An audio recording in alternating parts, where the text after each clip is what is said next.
Finally, some good news involving the NCAA.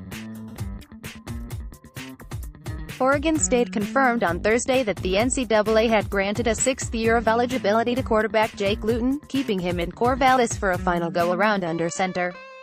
"I want to thank Beaver Nation for their support the last 2 years. It's that support that helped make my decision to seek a 6th year," Luton said in a statement.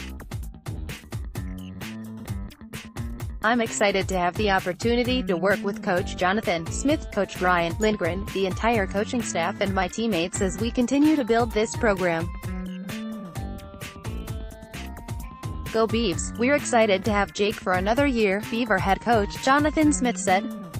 "This offense did great things in 2018 and we look forward to building on that production this coming season." Luton's career actually began all the way back in 2014 with a redshirt at Idaho before he transferred to a junior college.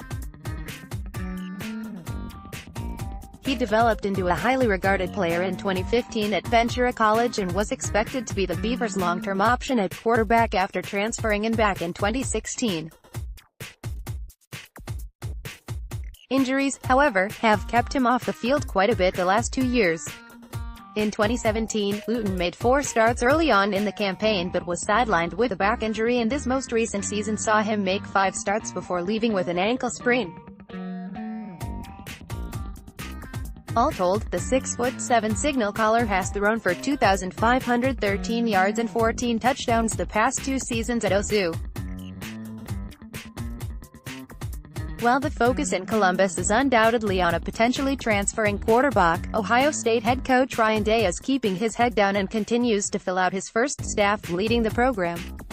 To that end, the school announced on Thursday evening that former Maryland assistant Matt Barnes will become the Buckeyes' new special teams coordinator and will serve as assistant secondary coach as well. "Matt is a young coach who has really done a great job at Maryland," Day said in a statement. "He's an energy guy who has considerable knowledge of the Big Ten Conference plus experience coaching in the Southeastern Conference. He's going to work well with our staff and I'm pleased to have him on board." Barnes spent the past 3 seasons with the Terps handling special teams and coaching linebackers. He followed the embattled DJ Durkin to College Park after a season as an analyst at Michigan and also has offensive coaching experience at the Division II level from being a running backs coach at both West Virginia Wesleyan and Delaware Valley. Day has been busy retooling his staff from Urban Meyers, hiring Al Washington, Greg Madison and Jeff Hafley in recent days. The SEC East game of musical chairs at offensive coordinator is apparently over.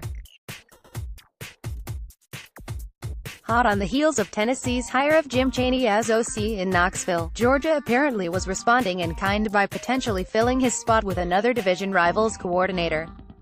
For the plugged-in folks at Kentucky Sports Radio, UK offensive coordinator Eddie Gran was offered the same position with the Bulldogs, with a salary of at least $1.1 million, and is pondering taking the position. Despite the interest of the defending division champions, it appears Kirby Smart will have to keep looking for a new OC, as Gran tweeted he was all in with his current program on Thursday afternoon. "We're sure it won't be too long before we hear he has received a new, larger deal to remain in Lexington." Gran is highly regarded around the Southeast as a recruiter, and staying put makes plenty of sense after the Wildcats capped off a 10-3 campaign that saw the team wind up No. 12 in the final polls. Tailback Benny Snell Jr. had his best season on campus with 1,449 yards rushing and 16 yards, while QB Terry Wilson started every game in his first eligible season, including leading an upset of rival Florida for the first time in 31 years. Prior to his 3-year stint in Lexington, Gran served as offensive coordinator for 3 seasons at Cincinnati and was an assistant at Florida State, Tennessee, Auburn and several others over the past 3 decades.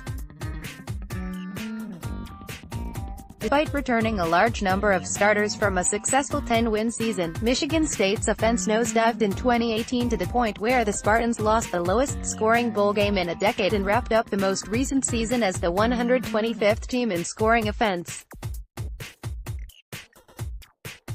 So while such a figure would normally result in a big staff shakeup, head coach Mark D'Antonio is taking a, well, unique approach. Yes, everybody on the MSU staff is back, just coaching in a different position. The same, but different if you will. The Detroit Free Press has all the details from D'Antonio's press conference on Thursday, including Brad Salem taking over as offensive coordinator, running backs coach, Dave Warner being demoted from OC, RB coach to handling quarterbacks, Jim Ballman taking over the offensive line again, and Mark Stanton sliding from offensive line to tight ends. Don Treadwell will handle wide receivers, trading places with Terrence Samuel, who is now coaching defensive backs on the other side of the ball. So, yeah? D'Antonio is known for his loyalty to his staff and fellow coaches, but he's making a big bet on this shakeup being just what is needed to jumpstart the team's offense. It's officially official, Troy is replacing new West Virginia head coach Neil Brown with recent Auburn and Kansas offensive coordinator Chip Lindsey. I am extremely honored and humbled to be the head football coach at Troy University. I want to thank Chancellor Hawkins, the Board of Trustees and Jeremy McLean for entrusting me with the future of the Troy football program, Lindsey said in a statement.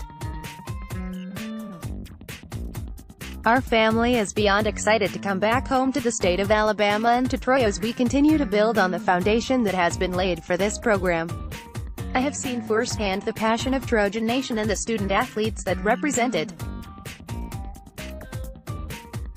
I cannot wait to meet our team and get to work on strengthening our position among the premier group of 5 programs. Lindsey was hired by Les Miles at Kansas, but his stint in Lawrence lasted less than a month as he takes over as head coach at one of the best Sun Belt programs around. Prior to the Jayhawks, he recently spent 2 years at Auburn as offensive coordinator and held the same position during stops at Arizona State and Southern Miss.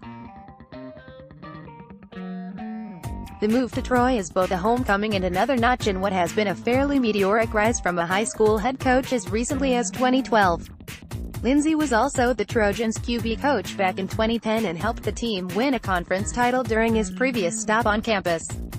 The Alabama native's first game with the program will be a home game against Campbell to kick off the 2019 season.